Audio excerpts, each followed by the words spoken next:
जय हिंद दोस्तों, स्वागत है आप सभी का इस सीरीज में जिसमें हम न्यूज़पेपर का एनालिसिस करते हैं। द हिंदू, इंडियन एक्सप्रेस दोनों ही न्यूज़पेपर को कंबाइंड तरीके से देखते हैं जिससे कि आपको दर बदर भटकना ना पड़े। आज 3 मार्च आज का एनालिसिस देखेंगे और अच्छे तरीके से जो एडिटोरियल्स हैं उनको समझने की कोशिश करेंगे एग्जाम पॉइंट ऑफ व्यू से। इस वीडियो को आपके सामने प्रेजेंट कर रहा हूँ मैं मयूर मोगरे। आप मुझे फेसबुक इंस्टाग्राम पर फॉलो कर सकते हो। पीडीएफ और वीडियो अपडेट्स के लिए आप मुझे टेलीग्राम पर फॉलो कर सकते हो। लिंक सभी की डिस्क्रिप्शन में दी हुई है। हर रोज की तरह सबसे पहले तो हम एमसीक्यू जो है उस पर नज़र डालेंगे और एमसीक्यू को सॉल्व करने की कोशिश करेंगे। तो यहाँ पर आपको करना क्या है, सबसे पहले तो वीडियो को पॉज करना है, इस एमसीक्यू को सॉल्व करना है, अटेम्प्ट करना है और फिर उसके बाद जो भी एक्सप्लेनेशन आपके पास अवेलेबल होगा वो एक्सप्लेनेशन आपको लिखना है और फिर आप उसके बाद वीडियो को रिज्यूम करना है। तो यहाँ पर आपको जो स्ट्रेट ऑफ हॉर्मोज है उसके रिगार्डिंग, स्ट्रेट ऑफ हॉर्मोज बहुत इंपॉर्टेंट है क्योंकि मैंने आपको कहा है जो मिडिल ईस्ट एरिया है वो कंटिन्यूसली न्यूज़ में रहता है और इसीलिए इस पर आपको क्वेश्चंस पूछे जाने की संभावना बहुत ज़्यादा बढ़ जाती है। तो इसलिए स्ट्रेट ऑफ हॉर्मोज के बारे में जो भी हो, ए से लेकर जेड तक जो भी इंफॉर्मेशन हो वो आपके पास अवेलेबल रहना बहुत ज़रूरी है।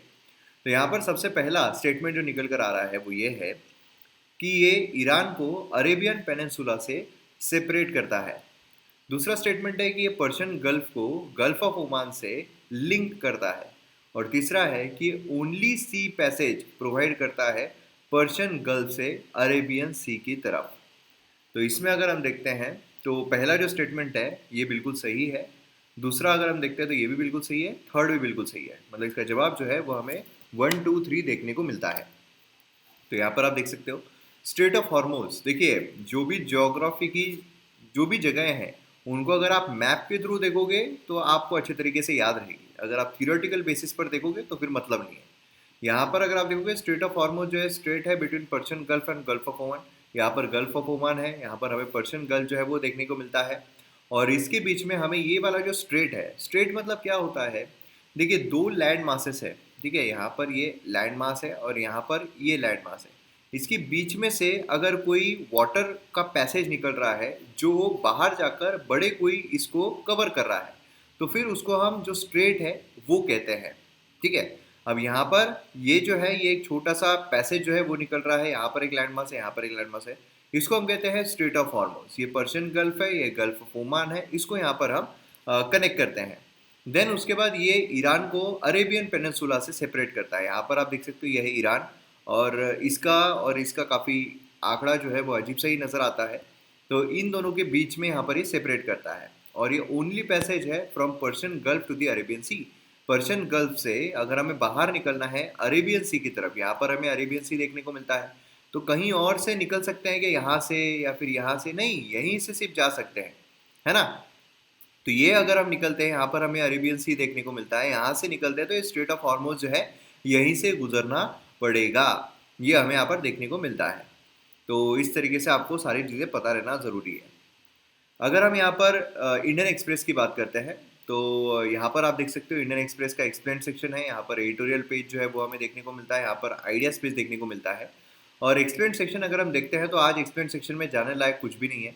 अगर हम यहाँ पर देखते हैं चाइना का साइबर आय, ये यहाँ पर बात की जा रही है, बिल्कुल भी इंपॉर्टेंट नहीं है, या फिर इनमें से जो इंपॉर्टेंट पॉइंट्स होंगे वो हमने ऑलरेडी कवर कर लिए हैं। देन यहाँ पर अगर हम बात करते हैं टाई अप की तो ये पॉलिटिकल सिनारी हो जाता है, इंपॉर्टेंट नहीं है। ओलंपिक प्लेयर्स को यहाँ पर वैक्सीन की क्यू में जाना चाहिए, बिल्कुल भी इंपॉर्टेंट नहीं, एग्जाम को नहीं पूछा जाएगा।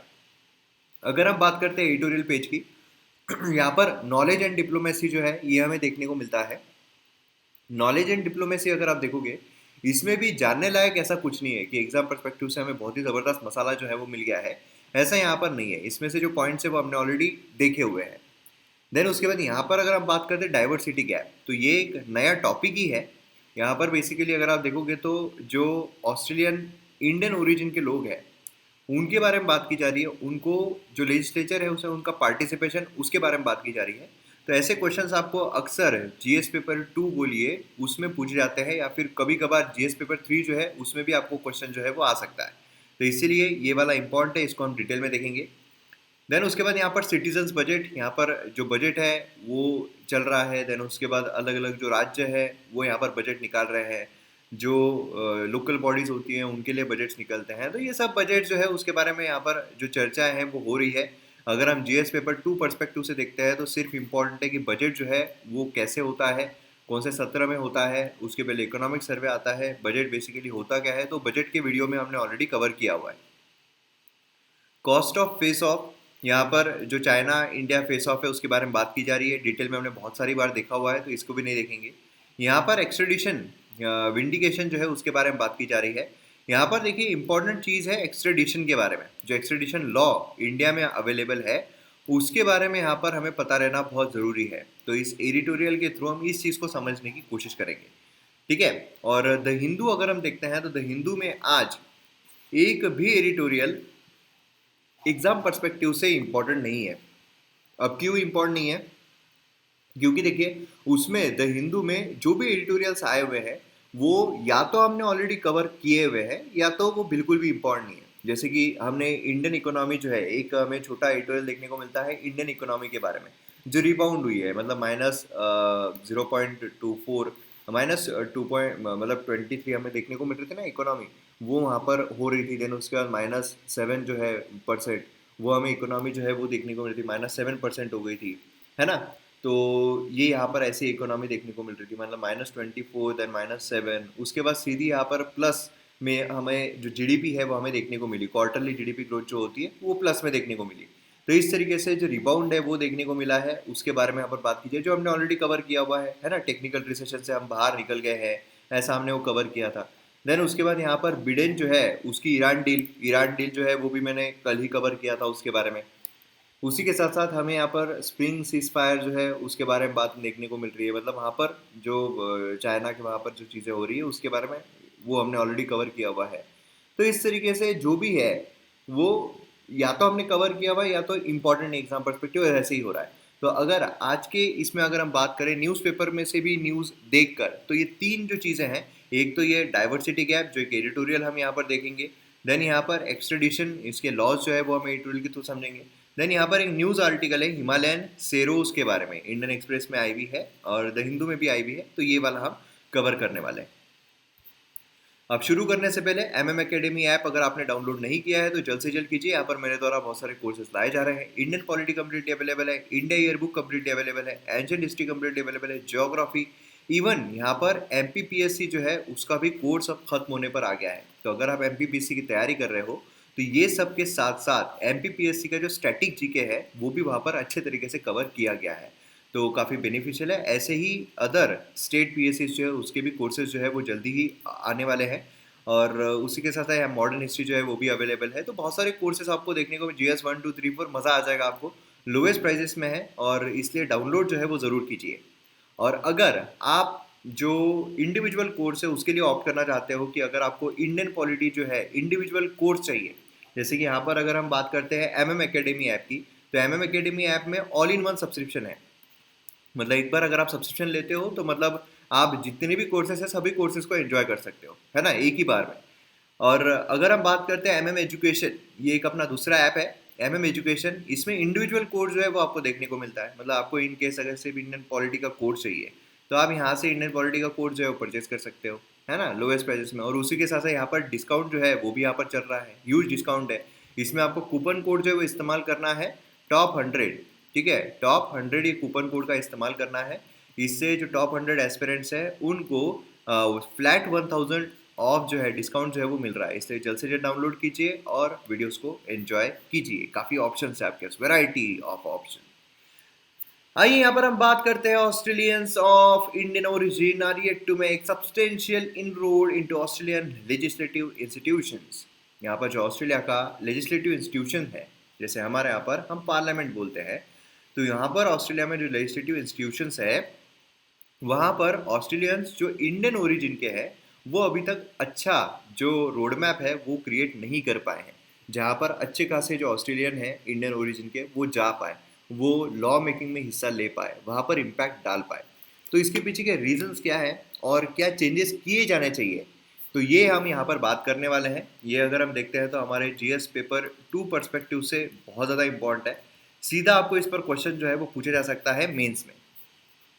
अब देखिए न्यूज़ अगर हम देखते हैं तो हमें देखने को मिलता है ऑस्ट्रेलियंस जो है इंडियन ओरिजिन के वो यहाँ पर ऑस्ट्रेलियन लेजिस्लेटिव इंस्टीट्यूशंस में अच्छा अपना इनरोड जो है वो नहीं बना पा रहे हैं। वो काफ़ी सेक्टर्स में पार्टिसिपेट करते हैं। ऐसा नहीं है कि वो कोई भी इसमें पार्टिसिपेट नहीं कर रहे हैं, उनका कोई वर्चस्व ही नहीं है। काफ़ी सेक्टर्स में पार्टिसिपेट करते हैं ऑस्ट्रेलियन इकोनॉमी और सोसाइटी के। बहुत सारे लोग जो है ऑस्ट्रेलियन जो इंडियन ओरिजिन के वेल एजुकेटेड भी है, हाई इनकम जो है वो भी अर्न कर रहे हैं, अच्छा खासा पैसा जो है वो भी कमा रहे हैं। मेरा दोस्त है वहाँ पर करण, जो अच्छा खासा इनकम पैसे जो है वो कमा रहा है। मोस्ट यहाँ पर इंग्लिश जो है वो बोलते हैं। और बहुत सारे लोग जो है वो डेमोक्रेटिक कंट्री से आए हैं, मतलब कि उनको डेमोक्रेटिक पॉलिटिकल प्रोसेस जो है उसके बारे में पता है। ऐसा नहीं है कि वो कोई ऑथोरिटेरियन कंट्री में से आए हुए हैं, उनको एकदम डेमोक्रेटिक कंट्री के बारे में कुछ पता ही नहीं है, उनको पता ही नहीं है कि जनता के पास पावर क्या होती है, उनको पता ही नहीं है कि पार्टिसिपेशन कैसा होता है। लेकिन ये जो गैप है, ये has not risen to political leadership in number of proportionate size of community. जिस नंबर पे ये जो कम्युनिटी है, उस नंबर से यहाँ पर जो लीडरशिप रोल है वो यहाँ पर देखने को नहीं मिला है, मतलब लेजिस्लेटिव इंस्टीट्यूशंस में इनका रोल जो है वो देखने को नहीं मिला है। अब फाइंडिंग्स देखिए, जब भी आप आपके आंसर में फाइंडिंग जो है उनको इंक्लूड कर देते हो ना, तो आपका वजन जो है आंसर का बढ़ जाता है। आपको मतलब जो चेक करने वाला है उसको ये पता चल जाता है कि हाँ, ये अंधाधुंध जो है वो गोलियां नहीं चला रहा है, इसने कुछ यहाँ पर स्टडी किया है और बढ़िया यहाँ पर ये जो लगा लगा के गोलियां चला रहा है। मोस्ट रिसेंट सेंसस जो है ऑस्ट्रेलिया 2016, उसने यहाँ पर फाउंड किया अप्रोक्सीमेटली 619,000 पीपल या फिर 2.6% जो है पॉपुलेशन, वो यहाँ पर एंसेस्ट्री जो है वो इंडिया से है। मतलब यहाँ पर अगर आप देखोगे 2.6% जो पॉपुलेशन है उनका ये लगा है कि भैया इनके जो पूर्वज रहे हैं वो हिंदुस्तान से बिलोंग करते थे। उसमें से अप्रॉक्सीमेटली अगर हम देखते हैं 1.6% पॉपुलेशन जो है उनके पास ऑस्ट्रेलियन सिटीजनशिप जो है वो हमें देखने को मिलती है। लेकिन बहुत कम ऑस्ट्रेलियन जो है इंडियन ओरिजिन के वो इलेक्टेड है फेडरल, स्टेट या लोकल लेवल पर। मतलब अगर आप देखोगे तो इतने सारे लोग जो है वो इंडियन ओरिजिन से देखने को मिलते हैं, उसमें से भी 1.6% लोग जो है पॉपुलेशन जो है वहाँ पर ऑस्ट्रेलियन सिटीजनशिप वो लेते हैं। लेकिन बहुत कम ऑस्ट्रेलियन जो है ऑफ इंडियन ओरिजिन उनका हमें इलेक्टेड रूप देखने को मिलता है कि वो फेडरल, स्टेट या लोकल लेवल पर इलेक्ट होकर आए हुए हैं। ऑस्ट्रेलियंस इंडियन ओरिजिन 0.5% रिप्रेजेंटेटिव जो है फेडरल पार्लियामेंट में देखने को मिलते हैं, 0.7% जो है विक्टोरियन स्टेट पार्लियामेंट में देखने को मिलते हैं, और काफ़ी लोअर प्रोपोर्शन जो है वो हमें जो लोकल काउंसिल्स है उसमें देखने को मिलते हैं। तो आप समझ रहे हो यहाँ पर काफ़ी कम है जो ऑस्ट्रेलिया में रहते हैं और जो इंडियन ओरिजिन से बिलोंग करते हैं। अब ऐसा क्यों हो रहा है, क्यों हमें कम देखने को मिल रहा है? तो जो मेजर फाइंडिंग यहाँ पर देखने को मिली है कि वो काफ़ी कॉम्प्लेक्स प्रोसेस है। प्री सिलेक्शन जो पॉलिटिकल पार्टीज करती है उसमें काफ़ी हर्डल जो है वो हमें देखने को मिलता है। मतलब पॉलिटिकल पार्टी जो है वो जो यहाँ पर चयन करती है कि कौन हम यहाँ पर लेंगे, पार्टी में क्या आएगा, कौन आएगा, कैसा आएगा, तो वही काफ़ी बड़ा हर्डल जो है वो क्रिएट करता है।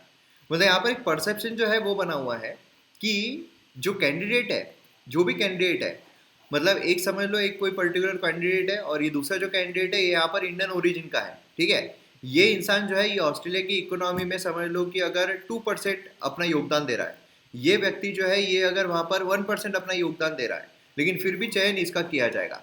तो इस तरीके की प्रोसेस हमें देखने को मिलती है। यहाँ पर कॉन्ट्रीब्यूशन वो कितना भी कर रहा हो, लेकिन फर्स्ट प्रेफरेंस जो है विनेबल सीट के लिए वो एंग्लो केल्टिक बैकग्राउंड वाले को दिया जाता है, ठीक है। तो इसलिए यहाँ पर क्या है कि जो मतलब जिसका चयन एक्चुअल में होना चाहिए वैसा नहीं होता है, यहाँ पर पर्टिकुलर एक जो बैकग्राउंड है वो देखा जाता है। और बहुत सारे लोगों को तो ये भी लगता है कि जो स्किल्स है पॉलिसी एजेंडा के लिए वो भी यहाँ पर सही तरीके से नहीं मिल पाती है, इसके लिए भी उनका चयन नहीं किया जाता है अगर हम इंडियन ओरिजिन वाले की बात करते हैं। तो वे फॉरवर्ड क्या है, क्या यहाँ पर किया जाना चाहिए? देखिए, जब हम डेमोक्रेसी की बात करते हैं तो डेमोक्रेसी में सभी लोग जो है उनका इन्वॉल्वमेंट रहना चाहिए। ऐसा नहीं कि आप पर्टिकुलर एक कम्युनिटी जो है उनके ही लोगों को ले रहे हो, फिर क्या होगा, फिर दूसरी जो कम्युनिटीज है उनकी ग्रोथ नहीं हो पाएगी। हम जब रिप्रेजेंटेटिव दे रहे हैं, डेमोक्रेसी का मतलब क्या है?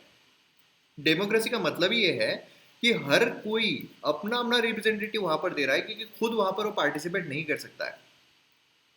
तो अपना अपना रिप्रेजेंटेटिव जब दे रहा है तो इंडियन ओरिजिन के लोगों का रिप्रेजेंटेशन जो है वो व्यक्ति कर पाएगा, है ना। तो ये हमें यहाँ पर देखने को मिलता है। तो वे फॉरवर्ड क्या होना चाहिए? ऑस्ट्रेलियन पॉलिटिकल पार्टी जो है उन्होंने यहाँ पर अंडर रिप्रेजेंटेशन जो है एथनिक माइनॉरिटीज का, उसको यहाँ पर एड्रेस करना चाहिए। और अंडर रिप्रेजेंटेशन जो है विमेन का पार्लियामेंट में, उसको भी यहाँ पर एड्रेस करना चाहिए। और जो एफर्ट्स उन्होंने लिए हैं विमेन के अंडर रिप्रेजेंटेशन को करने के लिए, तो उसी तरीके के यहाँ पर जो मेजर्स है वो यहाँ पर ऑस्ट्रेलिया ने लेने चाहिए। उसी के साथ साथ जो प्रोग्राम्स है कनाडा के प्राइम मिनिस्टर ने जो लिया है youth council, US new American leader project, ऐसे प्रोजेक्ट जो है वो भी यहाँ पर ऑस्ट्रेलिया में लिए जाने चाहिए, जिससे कि अलग अलग कम्युनिटीज जो है वो भी यहाँ पर इन्वॉल्व हो सके। उसी के साथ साथ यहाँ पर जो कम्युनिकेशन ट्रेनिंग है पॉलिटिकल कैंडिडेचर के लिए, वो यहाँ पर इनिशिएट की जानी चाहिए।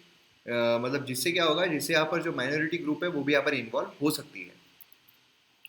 तो मैं उम्मीद करता हूँ कि आपको यहाँ पर ये जो चीज़ है ये अच्छी तरीके से समझ में आ गई होगी। और ऑस्ट्रेलिया ऑफ इंडियन ओरिजिन, ऐसा अगर आपको क्वेश्चन आता है तो आप इजीली, क्योंकि एक ढांचा ही है, ये ढांचा आप डाल दोगे तो आपको इजीली यहाँ पर जो मार्क्स अच्छे तरीके से मिल जाएंगे। अब यहाँ पर जैसे कि आप सभी को पता है, नीरव मोदी जो है एक्स्ट्रेडिशन उसका हमें देखने को मिल सकता है। तो उसी से रिलेटेड यहाँ पर एक्स्ट्रेडिशन ट्रीटी जो है ये क्या है, ये हमें समझना बहुत ज़रूरी है। देखिए, नीरव मोदी हो या फिर विजय माल्या हो, वो जब आएंगे तब आएंगे, लेकिन यहाँ पर बेसिकली ज़रूरी क्या है, ज़रूरी ये है कि एक्स्ट्रेडिशन ट्रीटी के बारे में समझना बहुत ज़रूरी है। लॉस क्या बताते हैं, लॉस के तहत क्या क्या चीज़ें की जा सकती है, और उसी के साथ साथ हमें कुछ फ्लॉज जो है क्या वो भी देखने को मिलते हैं, कुछ शॉर्टकम जो है क्या वो भी देखने को मिलते हैं। तो ये सारी चीज़ों को हम यहाँ पर डिस्कस करने वाले हैं। अब देखिए, एक्स्ट्राडिशन मतलब बेसिकली है क्या। एक्स्ट्राडिशन ये एक लीगल प्रोसेस है। ये क्या है, ये एक लीगल प्रोसेस है। ऐसा नहीं है कि भैया अपने मन से किसी ने बोल दिया हो गया। लीगल प्रोसेस है जिसके तहत एक व्यक्ति को ट्रांसफर किया जाता है एक कंट्री से दूसरी कंट्री में बिना उस व्यक्ति के कंसेंट के। अब अगर मुझे समझ लीजिए अमेरिका जाना है, यूएसए जाना है, तो यहाँ पर मेरा कंसेंट रहेगा कि सबसे पहले तो मुझे जाना है, देन उसके बाद मैं वीज़ा निकालूंगा, वीज़ा निकालने के बाद मैं वहाँ पर उस कंट्री के टिकट्स वगैरह लूँगा, देन उसके बाद मैं वहाँ पर जाऊँगा, उस कंट्री में जाऊँगा। फिर उस कंट्री से मुझे वापस आना है, बराबर है। उस कंट्री से जब मुझे वापस आना है, वो मेरा कंसेंट रहेगा कि हाँ मुझे इस टाइम पर वापस आना है, ऐसे मुझे वापस आना है, ये सारी चीज़ें। लेकिन लेकिन एक व्यक्ति को दूसरे दूसरे कंट्रीज में अगर भेजा जा रहा है बिना उसके कंसेंट के, उसे हम कहते हैं एक्स्ट्राडिशन। तो यहाँ पर बेसिकली आपको एक्स्ट्राडिशन जो टर्म है ये सबसे पहले समझना बहुत ज़रूरी है। बेसिकली क्या है कि नीरव मोदी जो है वो यूके में बैठा हुआ है, जो विजय माल्या है वो यूके में बैठा हुआ है। अब यूके से उसको आने का बिल्कुल मन नहीं है कि मुझे नहीं आना है, उसका बिल्कुल कंसेंट नहीं कि मुझे भारत में वापस आना है। लेकिन अगर इस कंट्री के द्वारा इंडिया में अगर नीरव मोदी को भेजा गया बिना उसके कंसेंट के, तो उससे हम कहते हैं एक्स्ट्राडिशन। समझ में आ गया। यहाँ पर गवर्नमेंटल अथॉरिटी जो है फॉर्मली और लीगली यहाँ पर एक क्रिमिनल या another government for the person to face prosecution of the crime. यहाँ पर क्या है कि वो व्यक्ति जो है वो इस कंट्री में, क्योंकि यूके जो है वहाँ पर वो रह रहा है, लेकिन अब इंडिया में उस पर कोई क्रिमिनल चार्ज है, कोई केस चल रहा है, अब उसको वो फेस करेगा इंडिया में आकर। इससे उसका बिल्कुल मन नहीं करेगा, उसको कंसेंट तो रहेगा ही नहीं, है ना। ये एक जुडिशियल प्रोसेस है, अनलाइक डिपोर्टेशन। क्या होता है कि अगर आप इंडिया से, ठीक है, इंडिया से अगर आप यूएसए जा रहे हो, ठीक है, अब यूएसए आप पहुंच गए, ठीक है, आपने वीज़ा ले लिया, आपने सब ले लिया, आप यूएसए पहुंच गए। अब यूएसए में जाने के बाद अगर वहाँ पर आपको इमिग्रेशन के थ्रू गुजरना पड़ता है, आपको वहाँ पर ऑफिसर्स क्वेश्चंस पूछते हैं, देन उसके बाद आपको एंट्री मिलती है यूएसए में एयरपोर्ट के बाद। तो फिर उसके बाद वहाँ पर जब आपसे सवालात हो रहे हैं, वहाँ अगर उनको लगता है कि नहीं ये इंसान सही नहीं है, इसको वापस भेजना है, उसी के देश भेज देना है, तो फिर क्या होता है, यहाँ पर भी आपकी कंसेंट नहीं है वापस जाना है, लेकिन फिर भी आपको भेजा जा रहा है। इस चीज़ को हम बोलते हैं डिपोर्टेशन। इस चीज़ को क्या बोलते हैं, डिपोर्टेशन। भैया डिपोर्ट कर दो इस इंसान को, हमको हमारे देश में नहीं बुलाना है, कुछ खतरा हमें महसूस हो रहा है, ठीक है। तो ये जो एक्स्ट्राडिशन है ये डिपोर्टेशन नहीं है, डिपोर्टेशन इज डिफरेंट, ठीक है। यहाँ ये एक जुडिशियल प्रोसेस है, मतलब जुडिशरी जो है वो इन्वॉल्व रहती है। यहाँ पर अगर आप देखोगे डिपोर्टेशन में, यहाँ पर जुडिशरी कोई केस चल रहा है कि आपको कोर्ट में नहीं, यहाँ पर क्या हो रहा है, यहाँ पर सिर्फ आपको जो इमिग्रेशन वाले हैं उनको ऐसा लग रहा है कि नहीं भैया हमारे कंट्री के लिए सही नहीं है, तो हमको इमिग्रेट नहीं करना है इसको हमारे देश में, हम इसको वहाँ पर डिपोर्ट कर रहे हैं। लेकिन यहाँ पर एक्स्ट्राडिशन में जुडिशियल प्रोसेस जो है वो इन्वॉल्व रहती है। तो अगर डिफरेंस आपको पूछा जाए प्रीलिम्स में कि extradition is same as that of deportation, तो वो गलत रहेगा। इंडियन एक्स्ट्राडिशन एक्ट 1962 अगर हम देखते हैं, तो इंडिया में एक्स्ट्राडिशन जो है ऑफ फ्यूजिटिव क्रिमिनल, फ्यूजिटिव जो भाग गया है, जो भाग गया है, यहाँ पर कुछ क्राइम किया है और इस जुडिशियल सिस्टम से बचने के लिए वो किसी दो और देश में भाग गया है, वो गवर्न किया जाता है अंडर इंडियन एक्स्ट्राडिशन एक्ट 1962। क्योंकि क्या होता है, अक्सर हमारे देश में अगर कोई क्राइम कर रहा है और फिर वो किसी और कंट्री में जाकर बैठ रहा है, उस कंट्री में हमारी जो जुडिशियल सिस्टम है या फिर हमारा जो पावर है वो नहीं चलता है ना। लेकिन यहाँ पर जो फ्यूजिटिव क्रिमिनल होता है उसको हमारे गवर्न किया जाता है इंडियन एक्स्ट्राडिशन एक्ट 1962 के तहत। ये बहुत extraditing a person to India and from India to foreign countries, मतलब इसमें दोनों होते हैं कि यहाँ पर हमारे कंट्री में अगर कोई व्यक्ति है जो क्रिमिनल हमारे कंट्री में अगर छुपा हुआ है, ठीक है, मतलब समझ लीजिए मलेशिया है, मलेशिया में अगर कोई व्यक्ति है वो अगर यहाँ पर आके छुप गया, उस पर वहाँ पर क्रिमिनल चार्ज चल रहा है, तो हम यहाँ पर क्या करेंगे, हम यहाँ पर उसको भेज देंगे, ये भी एक्स्ट्रेडिशन हो गया इंडिया से। और अगर मलेशिया में अगर कोई हमारा व्यक्ति छुपा हुआ है उसको अगर यहाँ पर लेकर आना है तो वो भी यहाँ पर एक्स्ट्रेडिशन ही रहेगा। बेसिस ऑफ एक्स्ट्रेडिशन यहाँ पर ट्रीटी जो है कंट्री के बीच में होती है, जैसे कि यहाँ पर एक ट्रीटी अगर हो रही है, एक्स्ट्रेडिशन ट्रीटी अगर साइन की जा रही है इंडिया और उस कंट्री के बीच में, तो फिर होता है। इंडिया ने एक्स्ट्रेडिशन ट्रीटी जो है 39 कंट्रीज के साथ करंटली साइन की हुई है। एक्स्ट्रेडिशन प्रोसीजर अगर हम देखते हैं इंडिया की, इन्फॉर्मेशन जो है fugitive criminal wanted in foreign countries receive की जाती है कंट्री थ्रू इंटरपोल, ठीक है, इंटरपोल के थ्रू रिसीव की जाती है। इंटरपोल विंग जो है सीबीआई यहाँ पर इंफॉर्मेशन पास करती है कंसर्न पुलिस डिपार्टमेंट्स में। इंफॉर्मेशन जो है ये इमिग्रेशन अथॉरिटीज को भी दी जाती है कि देखो ऐसा ऐसा व्यक्ति जो है वो घुसा हुआ है। उसके बाद एक्शन जो है वो लिया जाता है अंडर 1962 एक्ट। अब यहाँ पर कुछ कॉमन बार जो है एक्स्ट्रेडिशन पर वो हमें देखने को मिलते हैं जो बहुत इंपॉर्टेंट है, मतलब ये मेंस पर्सपेक्टिव से अगर आप देखोगे तो बहुत इंपॉर्टेंट है, ये आप लिख दोगे तो जबरदस्त मजा आ जाएगा एक्स्ट्रेडिशन के बारे में अगर आपको पूछा जाता है, और पूछे जाने की संभावना काफ़ी ज़्यादा है क्योंकि ये काफ़ी न्यूज़ में चल रहा है। इसमें अगर हम देखते हैं तो जो फेलियर है और टू फुलफिल ड्यूअल क्रिमिनलिटी, मतलब क्या है कि यहाँ पर क्रिमिनल एक्स्ट्रेडिशन जो है वो यहाँ पर हो रहा है, बराबर है, लेकिन समझ लो कि एक व्यक्ति है, एक व्यक्ति ने यहाँ पर इंडिया में, ठीक है, अब हाइपोथेटिकल एग्जांपल दे रहा हूँ, ठीक है, इसको लिटरली मत लीजिएगा, इंडिया में किसी का बटवा मारा। अब बटवा मार के यहाँ पर तो क्राइम है बटवा मारना, यहाँ पर वो बटवा मार के चला गया है किसी और देश में, ठीक है, समझ लो यहाँ पर यूके में चला गया है। अब यूके में वो जो क्राइम इसने यहाँ पर किया है बटवा मारने का, उसमें उस कंट्री में उसको क्राइम माना ही नहीं जाता है, उस चीज़ को क्राइम माना ही नहीं जाता है। तो फिर वो सिनारियो में यहाँ पर एक्स्ट्रेडिशन जो है वो रिफ्यूज़ किया जा सकता है कि नहीं नहीं हमारे इसमें तो क्राइम है ही नहीं, तो फिर हम क्यों भेजे, है ना। दूसरा, पॉलिटिकल क्राइम, मोस्ट नेशन जो है वो यहाँ पर पॉलिटिकल क्रिमिनल सस्पेक्ट जो होते हैं उनको एक्स्ट्रेडिट करने के लिए मना कर देते हैं। इसमें टेररिस्ट ऑफेंस, वायलेंट क्राइम ये नहीं होता है, लेकिन बाकी अगर कोई भी छोटे मोटे क्राइम है, छोटे मोटे मतलब अच्छे बड़े भी हो, ये छोड़ के, तो फिर उनको भी यहाँ पर एक्स्ट्रेडिट करने के लिए मना कर देते हैं। पॉसिबिलिटी जो है सर्टन फॉर्म ऑफ पनिशमेंट, यहाँ पर क्या है, जो अक्यूज्ड है, ठीक है, उसको अगर कैपिटल पनिशमेंट जो है वो मिल रही है, मतलब यहाँ पर क्या है, अगर समझ लो नीरव मोदी है, ठीक है, नीरव मोदी, अब वो यूके से यहाँ पर इंडिया में भेजा जा रहा है। अब अगर नीरव मोदी को यहाँ पर अगर फांसी की सज़ा होनी है तो फिर वहाँ पर वो एक्स्ट्रेडिट करने के लिए मना कर देंगे यूके वाले, वो बोलेंगे नहीं हमको नहीं करना है। उसी के साथ साथ अगर उसको टॉर्चर जो है यहाँ पर सहना पड़े तो भी नहीं, इसलिए तो आपने देखा होगा कि जो इंडिया है जिस जेल में उसको रखा जाना है नीरव मोदी को, उसका वीडियो फुटेज जो है वो भी वहाँ पर यूके में दिखाया गया कि देखो भाई साहब ऐसा नहीं है कि हम उसको बुरी सिनारियो में रखेंगे, अच्छा खासा जो ह्यूमन राइट्स का ये पालन जो है वो किया जाएगा। तो इस तरीके से उनको वीडियो जो है वो दिखाया गया। तो ये यहाँ पर अगर ऐसा होता है तो एक्स्ट्रेडिशन करने से मना कर देंगे। देन अब्सेंस ऑफ एक्स्ट्रेडिशन ट्रीटी है, अगर हमें इंडिया और यूके के बीच में ट्रीटी ही नहीं होती तो फिर मतलब ही नहीं बनता। तो ये कुछ फ्लॉज जो है हमें देखने को मिलते हैं। तो इस तरीके से हमें एक्स्ट्रेडिशन ट्रीटी जो है उसके बारे में जानकारी मिलती है। मैं उम्मीद करता हूँ पूरी जानकारी आपको यहाँ पर मिल गई होगी प्रीलिम्स एंड मेंस दोनों पर्सपेक्टिव से। अब यहाँ पर हिमालयन सेरो जो है उसके बारे में बात की जा रही है। हिमालयन सेरो यहाँ पर देखने को मिला है, ये स्पॉट किया गया है मानस टाइगर रिजर्व में, ठीक है। सेरो जो है स्पॉट किया गया है first time in a tiger reserve और एनीवेयर एल्स इन आसाम, ठीक है। Principal chief conservator of forest जो है एरिया का अंडर बोडोलैंड टेरिटोरियल काउंसिल, उन्होंने यहाँ पर बोला है कि जो टाइगर रिजर्व है well for the health of tiger reserve, ठीक है, और उसमें ये एक rare animal black neck crane was also recently sight in Manas. Manas में मतलब बहुत सारे अलग अलग देखने को मिलते हैं। तो यहाँ पर हमारा वीडियो जो है वो ख़त्म होता है। मैं उम्मीद करता हूँ आपको वीडियो जो है काफ़ी जानकारी मिली होगी, और अगर जानकारी मिली हो तो शेयर ज़रूर कीजिए, और जो ऐप है वो अगर आप डाउनलोड करना चाहो तो आप डाउनलोड जो है वो कर सकते हो, लिंक आपको डिस्क्रिप्शन और कमेंट सेक्शन में मिल जाएगी। तो मिलते हैं हम अगली वीडियो में। जय हिंद।